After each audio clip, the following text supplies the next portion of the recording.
हरियाणा में जिला परिषद चुनाव के नतीजे जैसे आए हैं, हम जिला परिषद चुनाव में भाग लेने पर सभी हरियाणा के मतदाताओं का आभार व्यक्त करते हैं, धन्यवाद करते हैं।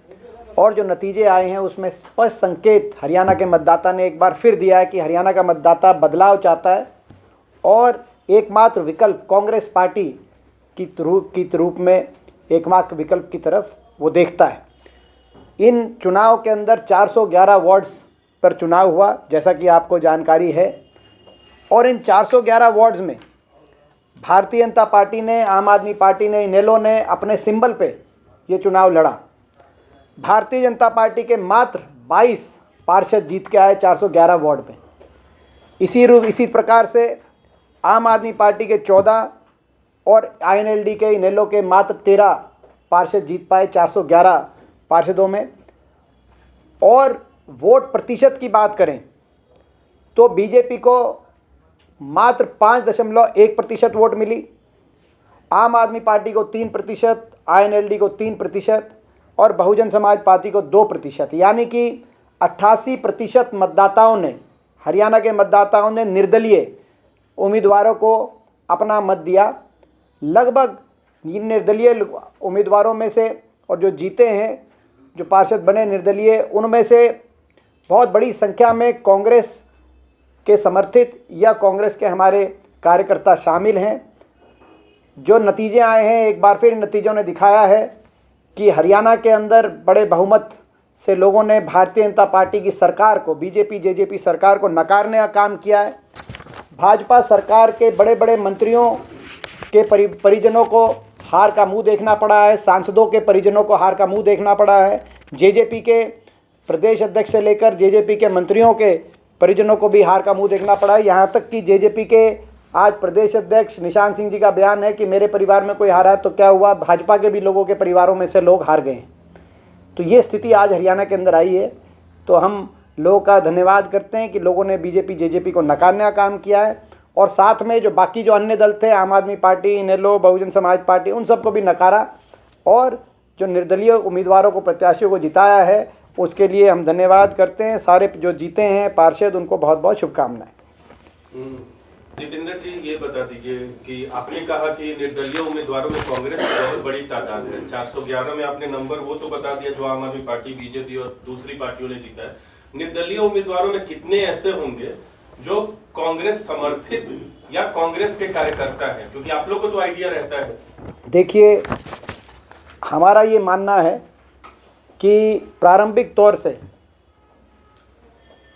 200 से ज़्यादा हमारे कार्यकर्ता, ऐसे लोग जिनको हम जानते हैं जो हमारे कार्यकर्ता हैं, वो जो इस चुनाव में निर्दलीय उम्मीदवार के रूप में वो जीते हैं। इनको भी शामिल कर लें जो अभी भी आए हैं, तो लगभग 200 से ज़्यादा हम ये अभी जो है हमारी जो, और हर ज़िले के अंदर कोई एक ऐसा ज़िला नहीं है हरियाणा में जहाँ पे कांग्रेस पार्टी के बड़ी संख्या में पार्षद ना जीते हों, जो कांग्रेस पार्टी के कार्यकर्ता रहे थे। हमने ये चुनाव सिंबल पे नहीं लड़ा, तो इसीलिए हम ये क्लेम नहीं कर रहे कि ये कांग्रेस पार्टी चुनाव जीती है सिंबल पे।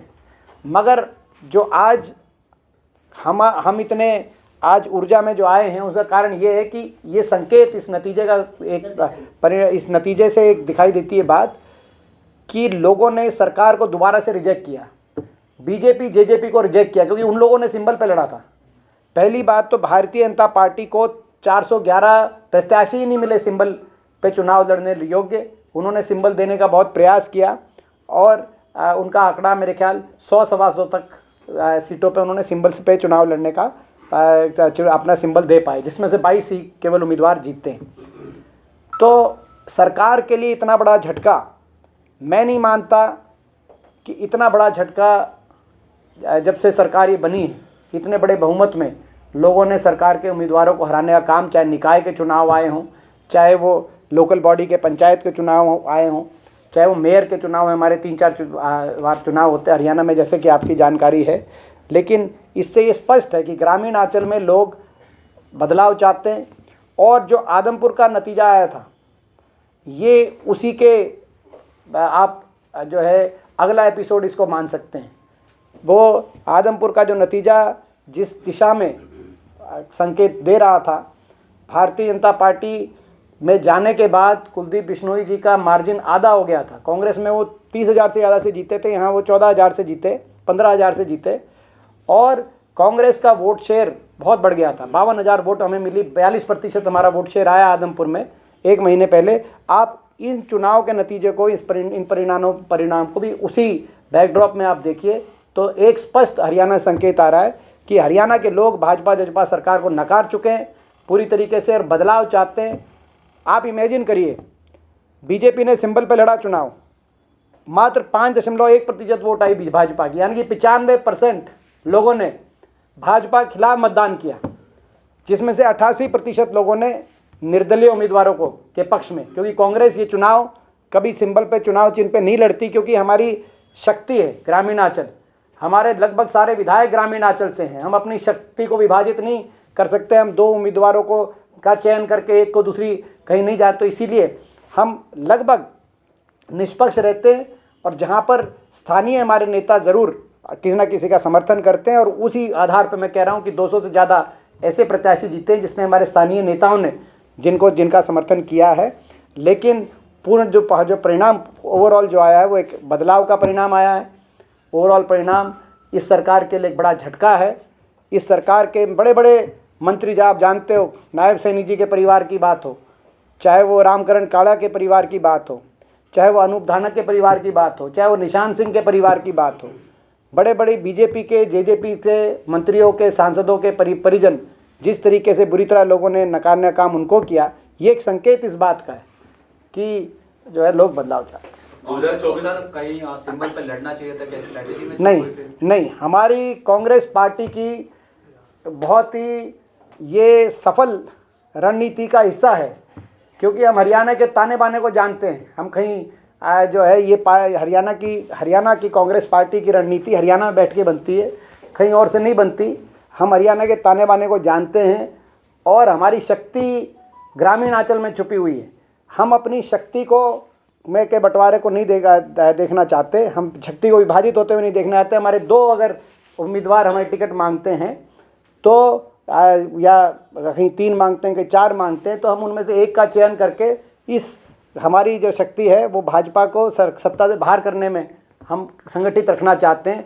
जब बीजेपी से लड़ने की बारी आती है, चाहे वो बड़ौदा के उपचुनाव की बात हो, चाहे आदमपुर के उपचुनाव की बात हो, तब हम सिंबल पे, चाहे वो उपचुनाव हो चाहे वो बाकी चुनाव, तब हम सिंबल पे ज़रूर हम चुनाव को लड़ते हैं। मगर पंचायत और जो जिला परिषद के चुनाव हैं, इन चुनावों को कांग्रेस पार्टी रणनीति के तहत हम आईना दिखाना चाहते थे। आज 90% लोगों ने जो बिना सिंबल के निर्दलीयों को जिताने का काम किया है। हरियाणा की जो सबसे बड़ी खबर है वो ये आप चलाइए कि निर्दलीयों को लगभग 87-88% लोगों ने वोट दी। ये इतना बड़ा प्रतिशत में निर्दलीयों को भी वोट नहीं मिली होगी। और कांग्रेस अकेली पार्टी थी जिसने सिंबल पर नहीं लड़ा, बाकी पार्टियों ने सिंबल पर लड़ा, लोगों ने उनको रिजेक्ट करने का काम किया। ये संकेत इस बात का कि एकमात्र विकल्प भविष्य के लिए अगर हरियाणा में कोई है तो कांग्रेस पार्टी है, और इसीलिए हम चुनाव के नतीजों से इतने उत्साह में। 2024 विधानसभा चुनाव का असर पड़ेगा इस चुनाव को? 2024 विधानसभा चुनाव से पहले ऐसे नतीजे कांग्रेस पार्टी के लिए बहुत ही उत्साहवर्धक हैं, और ऐसे नतीजे 2024 का आपको अंदाज़ा दे रहे हैं कि 2024 में भाजपा जारी हरियाणा में और कांग्रेस आ रही है।